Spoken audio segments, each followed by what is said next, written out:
Hello, welcome back to From Soft Serve. Today we find ourselves in Dark Souls 2, Scholar of the Second Sin. My Second Sin mod is back. I finally updated it after months of it being broken. But this time it's redone from the ground up. It has no connection to the old version, which was called the Scholar of the Second Sin Visual Overhaul. But yeah, this version has no connection to that. No files, no params, nothing has been brought over from that version. That version has been removed from Nexus mods, and now you can only download the current version, which is 0.5.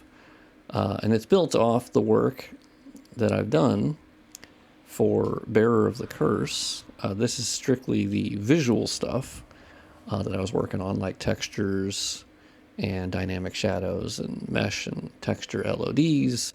And so those have been put into this mod, which is sort of the sort of like Scholar Remaster-ish mod that I was talking about when working on Bearer of the Curse. But yeah, this one, my idea for this one is that it is a very faithful upgrading of the visuals, because I am perhaps one of the few that I love how Dark Souls 2 looks by default.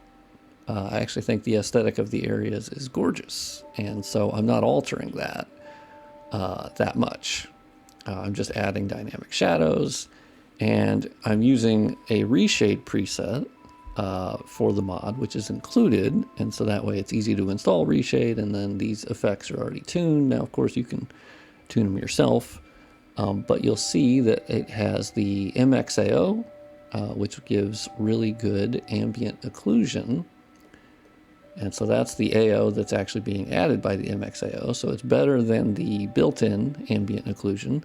I personally keep the in-game ambient occlusion turned on, because I don't find it to be that distracting or conflicting with MXAO, but yeah, it adds AO to the character really well and to the area. I've already set the fall off of how far the AO renders in the distance, so it doesn't render, endlessly, but it's far enough that you'll even see it on distant, kind of like building details. And so let's turn off the AO. But yeah, I think it honestly looks really good. You then have SMAA, so you'll see on those trees in the distance, it does improve the aliasing. Not perfect. TAA would be a better solution, and admittedly there actually is TAA through Reshade now. But it's, not being a native implementation, it's kind of rough. So the SMAA through the Immerse, it's by Marty McFly. The other thing is probably the most important, which is not a huge difference, but it does add contrast, and then changes the shadows to be a little bit darker, and it kind of gives the game a more contrasty appearance, because that's always been my preference. I'm still tuning. It's my classic FGFX, large scale perceptual obscurance irradiance, which is the one that I've been using in my DS1 mod. And it's just, I think it gives a really good aesthetic to the game and darkens areas that I would want it to, and I'm still working on tweaking it. Yeah, I think that adds the auto gain back. Oh, okay. Yeah, so you'll see it darkens some indirect areas where the light isn't hitting, but it's still lit a little bit. Now, my mod also, of course, does bonfire shadow casting to all bonfires, which you love to see. It's one of my favorite features, since I'm a fucking hoe. I'm such a fucking hoe for cast shadows. I can't get enough of that. So if we go to Forest of the Fallen Giants, I did do some map edits, where you'll see up here, I added some more actual like rocks and cliff style things to block the view of how there's like low res trees and essentially nothing in the distance. But I'm sure you've already noticed that it is a very faithful mod towards Dark Souls 2. It's not meant to completely change the way it looks. It's simply meant to in my opinion at least, make it look better.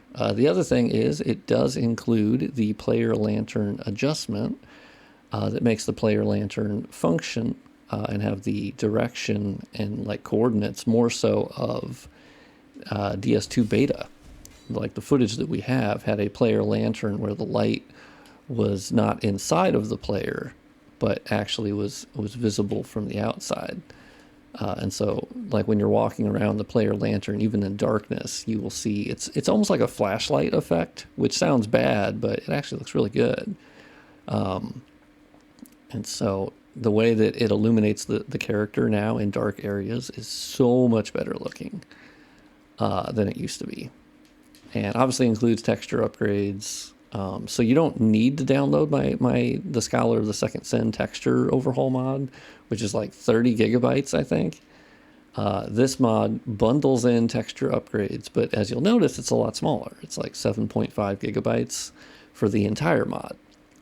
And that's mostly because this is smarter upscaling. It's not upscaling things by 4 times for every single thing. And that mod was just, I over upscaled things. I think it looked good, but it was also overkill. And so this is just smarter upscaling. So you don't need to download, 30 gigabytes to get the benefit of higher resolution textures, and also some new normal maps. I'm still working on that for any normal maps that I think need to be upgraded. But other than that, it doesn't include any gameplay changes. So that's a difference from my previous Second Sin mod where I did adjust the torch drops. This version does not have that. This version does not have any enemy despawning issues. Any of the issues that were present in the old version should not be present in this version, because I'm just a better modder than I was when I was making the Second Sin mod last year.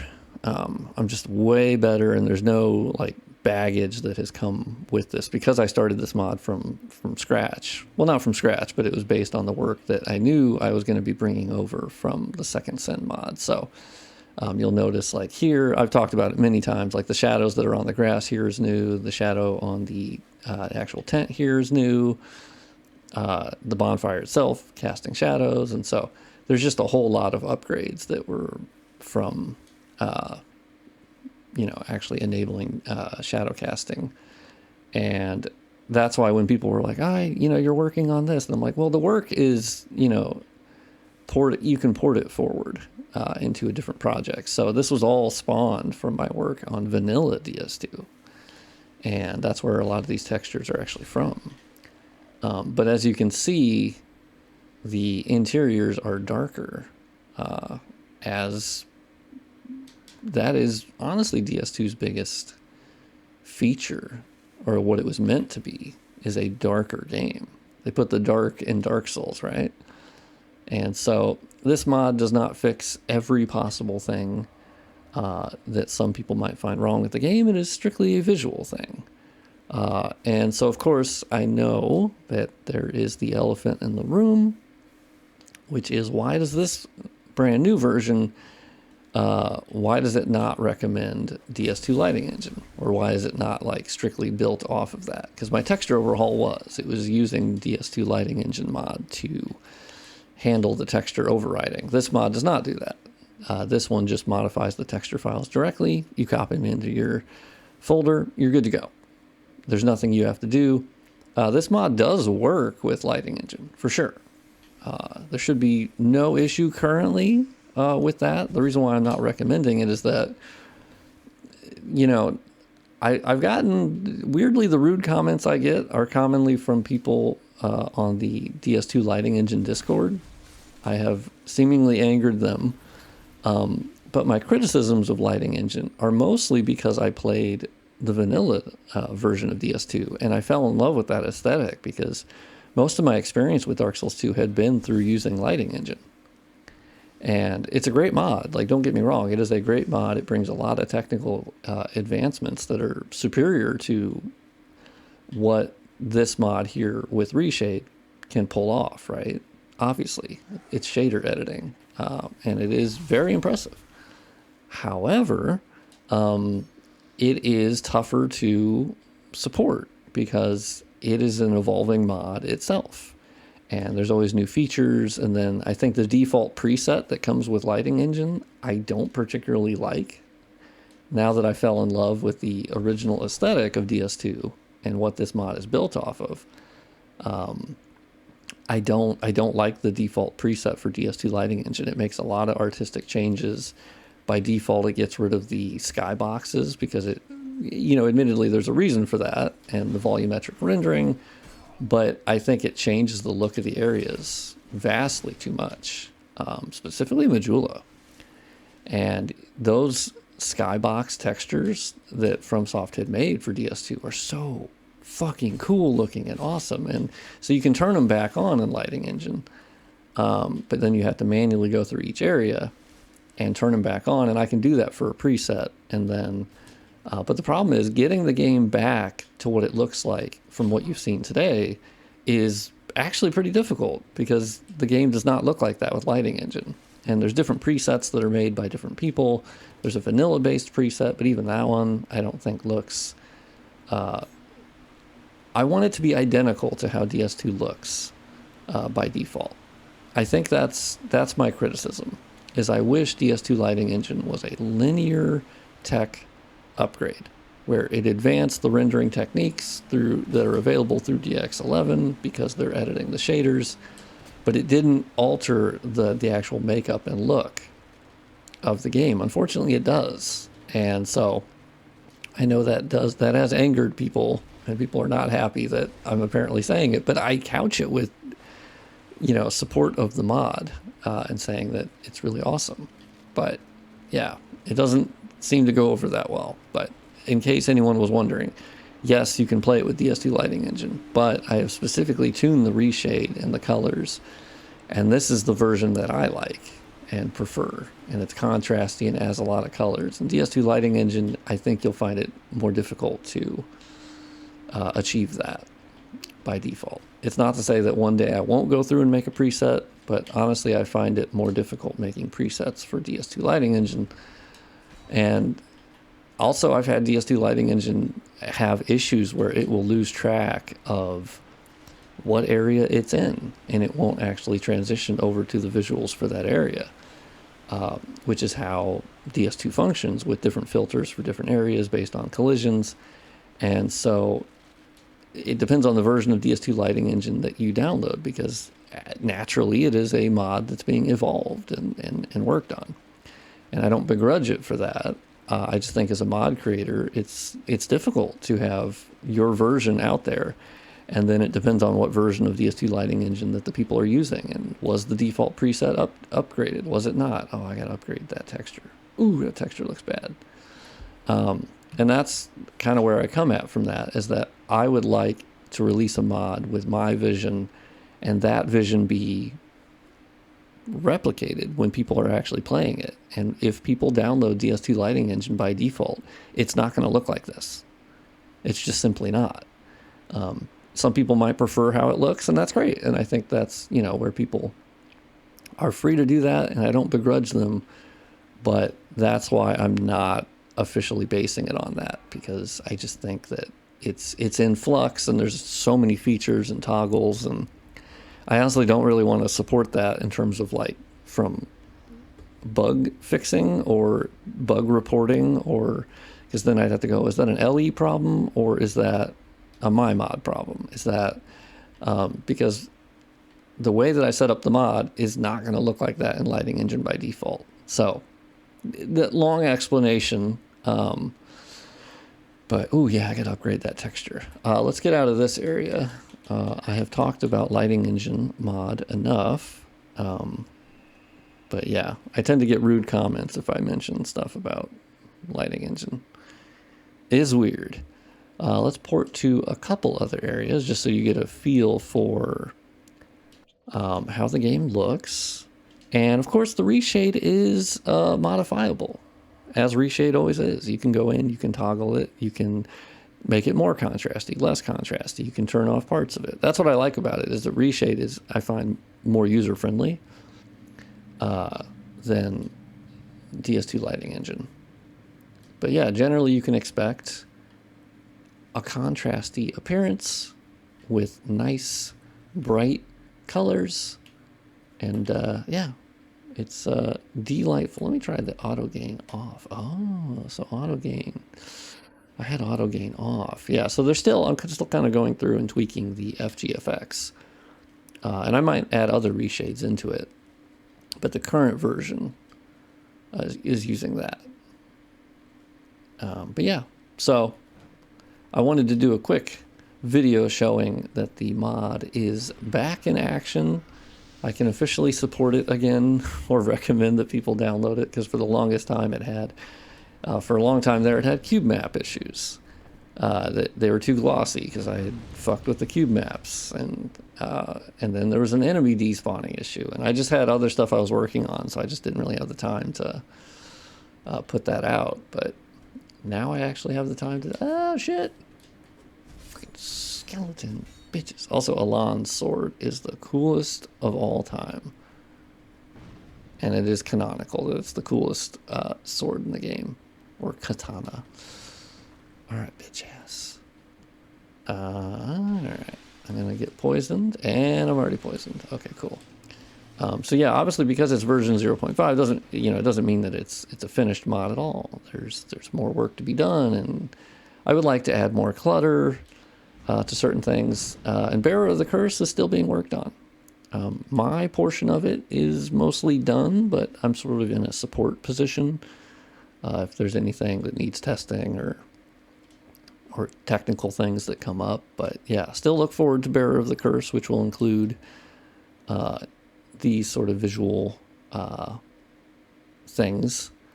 But yeah, let me port to a couple more areas so you can get the real impression of the mod.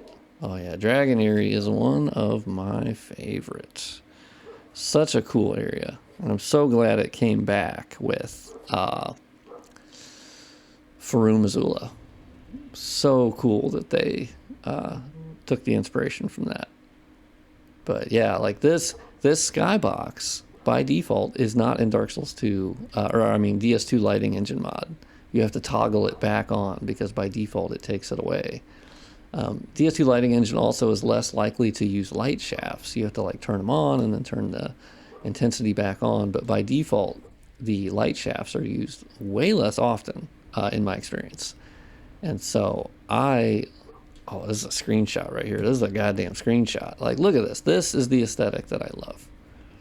And so I want to make a mod that keeps that intact, if that makes sense. Because in the past I've been the biggest supporter of DS2 lighting engine. It's how I got my start. So I think that's why it bugs me a little bit, not really being on good terms, it seems, with the Discord and some of the members in that. I think it does bug me because that's where I got my start, and I don't know, they'll say some rude things and I'm kind of like, all right, I'm just pointing out some criticisms, but I certainly don't say it in a mean way.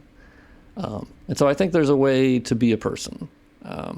So I hope you enjoyed this video, because God, I fucking love this area. Oh my God, it looks so good.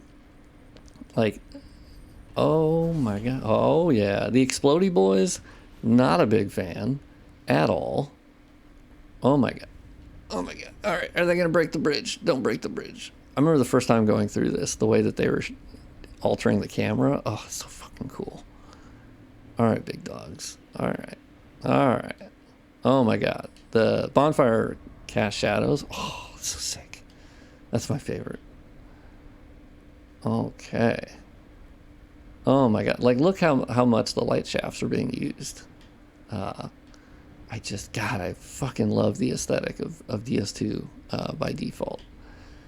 But anyway, I think you got a quick look.